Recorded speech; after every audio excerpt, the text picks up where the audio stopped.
ఇప్పుడు రేవంత్ రెడ్డి గారు gas 500కే free gas ఇస్తా అని చెప్పేసి అన్నారు. మరి కొద్ది రోజుల్లో అది అమలు కాబోతుంది. దానిపైన మీ అభిప్రాయం?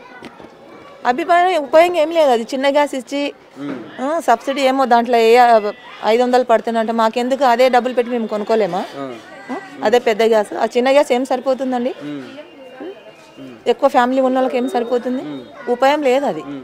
అంటే ఇప్పుడు ఎలక్షన్స్ ముందు ఏమని చెప్పారు? గ్యాస్ ఫ్రీ అనే చెప్పారు, 500 అనే చెప్పారు. జనాలు అట్లనే కదా మోసపోయి మరి ఓటేసి గెలిపించారు ఆయనని.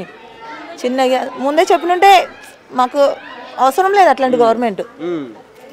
అంటే మీరు నమ్మారు, నమ్మి మార్పు మీరు కావాలనుకున్నారు. అవును, కానీ ఇప్పుడు డిసప్పాయింట్ అవుతున్నారు. అవును, చాలా ఫీల్ అయిపోతున్నారు జనాలు. అంటే కరెంట్ 200 యూనిట్స్ అది కూడా ఫ్రీ అని చెప్పేసి అన్నారు. అది ఇంకా అమలు అయ్యిందా కాలేదు? అది కూడా రేషన్ కార్డు ఉన్న వాళ్ళకేనంట, రేషన్ కార్డు లేని వాళ్ళకి లేదంట. మరి రేషన్ కార్డు లేని వాళ్ళు కూడా చాలా మంది ఉన్నారండి.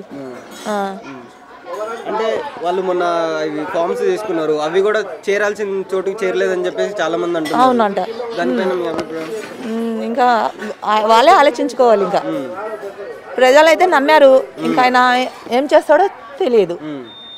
అంటే ఇప్పటి వరకు పెట్టిన పథకాల వల్ల ప్రజలకు ఉపయోగం కలిగిందా లేకపోతే నష్టపోయారంటారా మీరు? ఉపయోగం అయితే ఏం లేదండి, నాకు తెలిసినంత కాబట్టి అయితే ఉపయోగం అయితే ఏం లేదు. అంటే ఇంకా ముందు ఇంకా ఇట్లాంటివి చేస్తే బాగుంటుంది అని చెప్పేసి మీరు అనుకుంటున్నారు? నాకు రాదు అంతవరకు చెప్పడానికి. చెప్పండి. బస్సు ఇప్పుడు అది 5 కాకుండా మామూలుగా ఇప్పుడు గ్యాస్ అయితే ఇప్పుడు ఎట్లా ఉందో అట్లనే ఉంటే బాగుంటుంది. 500 చేస్తే అది ఇప్పుడు మధ్యతరగతి వాళ్ళు ఉన్నారు, డబ్బు ఉన్న వాళ్ళు అయితే ఎంతైనా పెట్టి కొనుక్కుంటారు. లేని వాళ్ళకు చాలా ఉపయోగం అది. బస్సు మీద కొంచెం తగ్గించాలి. ఈ కరెంటుది అంటారా, ఇది ఇంకా రేషన్ కార్డు లేని రేషన్ కార్డులు ఇవ్వాలి. ఇంట్లో అని పథకాలు పెట్టారు, అవి ఇవ్వాలి జనాలకు. సో ఇంకేమంటే కరెంటుది అంటున్నారు కానీ అది నాకు అది ఎంతవరకు నిజమో అవధమో అది తెలియదు. ఎక్కువ కాల్చేటోళ్ళు ఉంటారు, తక్కువ కాల్చేటోళ్ళు ఉంటారు. దానికి గవర్నమెంట్ ఇంకా ఎట్లా డిసిషన్ తీసుకుంటుందో. అంటే ఇప్పుడు రాబోయేది ఎండాకాలం కదా. అవును, 200 యూనిట్స్ అనేది సరిపోదు.